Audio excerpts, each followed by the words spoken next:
மனிதர்களிடத்திலே இருக்கக்கூடிய மொத்த துர்குணங்களையும் ஒன்றாக இணைத்து காண்பிக்கிறார்கள் சூரபத்மனை.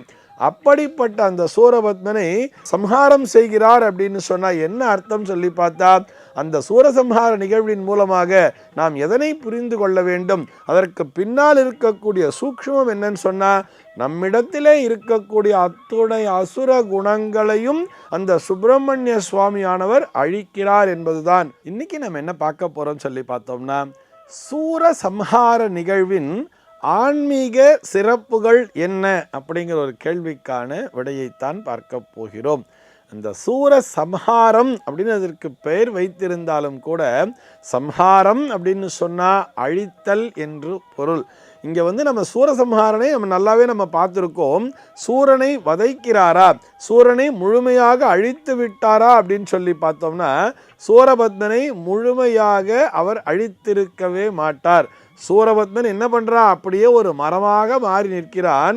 இவருடைய வேலானது அந்த மரத்தினை இரண்டாக பிளக்கிறது. அதனை இரண்டாக அப்படியே தலைகீழ இப்படி அப்படி மாற்றி போட்டுறான். ஒரு பாகம் என்ன ஆறுதுன்னு சொல்லி பார்த்தோம்னா, ஒரு மயில் பறவையாக மாறி இவருடைய வாகனமாகவே சேர்ந்து விடுகிறது.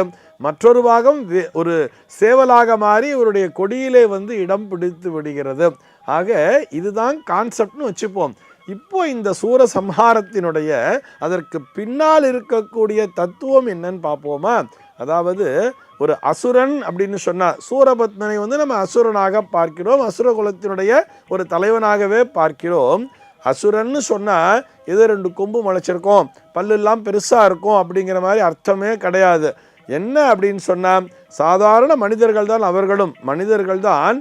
இந்த மனிதர்களிடத்திலே தேவையற்ற குணங்கள்னு சொல்றா இல்லையா, துர்குணங்கள் எவரிடத்திலே அதிகமாக காணப்படுகிறதோ அவர்களை அசுரன் என்றும், நல்ல குணங்கள் அதே மனிதரிடத்திலேயே சத்குணங்கள் மட்டும் நிரம்ப பெற்றிருந்தால் அவர்கள் தேவர்கள் என்கின்ற ஒரு நிலையை அடைகிறார்கள். அப்படிங்கிற மாதிரி தான் நம்முடைய அந்த அடிப்படை தர்மமானது நமக்கு உரைக்கிறது.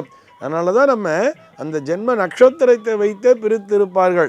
இது தேவகண நட்சத்திரம், இது மனுஷகண நட்சத்திரம், இது ராட்சசகண நட்சத்திரம் என்று நட்சத்திரங்களை பிரித்திருப்பார்கள். எதற்காகன்னு சொன்னால், தான் தனது இது எனக்கானது மட்டும், எனக்கானது மட்டும் பெறுவதற்கு நான் என்ன வேண்டுமானாலும் செய்வேன் அப்படின்னு வந்தா அது ராட்சச குணத்தினை கொடுத்து விடுகிறது. இது எனக்கு மட்டும்தான்ப்பா, ஆனால் நான் யாரையும் டிஸ்டர்ப் பண்ண மாட்டேன், நான் பாட்டி நான் இருந்துக்கிட்டு இருப்பேன், நான் யாருக்கும் தரவும் மாட்டேன், யாரிடத்துலேருந்தும் பிடுங்கவும் மாட்டேன்னு இருந்தால் அது மனுஷகணமாக பார்க்கப்படுகிறது.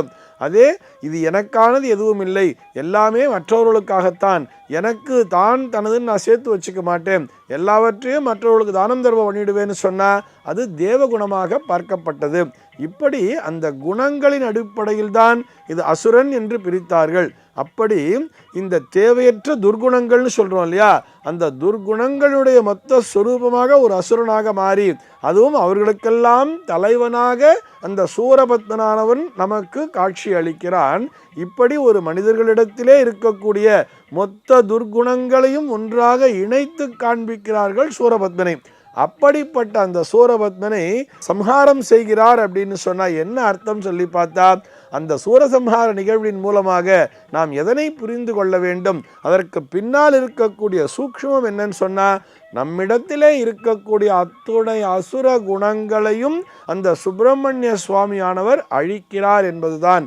ஆக அந்த சூரசம்ஹார நிகழ்வினை காணும் பொழுது நம்ம என்ன பண்ணணும்னு சொன்னா, என்னிடத்திலே இருக்கக்கூடிய இந்த மூர்க்க குணங்கள், அந்த காம குரோத லோப மோக மத மாத்சரியம்னு சொல்லப்படக்கூடிய அத்தனை ஆணவ குணங்களும் அத்தனை கர்வங்களும் என்னிடத்திலிருந்து அழிய வேண்டும்.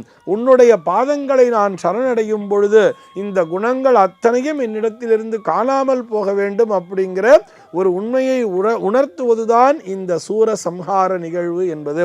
சூரன் அப்படின்னு எடுத்துக்கிறத விட, அது சூரபத்மன் என்று நாம் புரிந்து கொள்வதை விட, நம்மிடத்திலே இருக்கக்கூடிய துர்குணங்களின் மொத்த உருவம்தான் அந்த சூரபத்மன். ஆக அந்த நிகழ்வினை காணுகின்ற அந்த நாள் முதலாக நம்ம எப்படி ஆகணும்னு சொன்னா, நம்மிடத்திலும் இந்த தேவையற்ற குணங்கள் அனைத்தும் மறைந்து நான் என்ன பண்ணணும்னு சொன்னா, நானும் இறைவனுடைய பாதத்திலேயே என்றும் சரணாகதி அடைய வேண்டும், அவனுடைய பாதத்தினை பற்றி கொண்டு மற்றவர்களுக்கு நானும் நன்மையை செய்ய வேண்டும் என்கின்ற அந்த எண்ணத்தினை வளர்த்து கொள்ள வேண்டும்.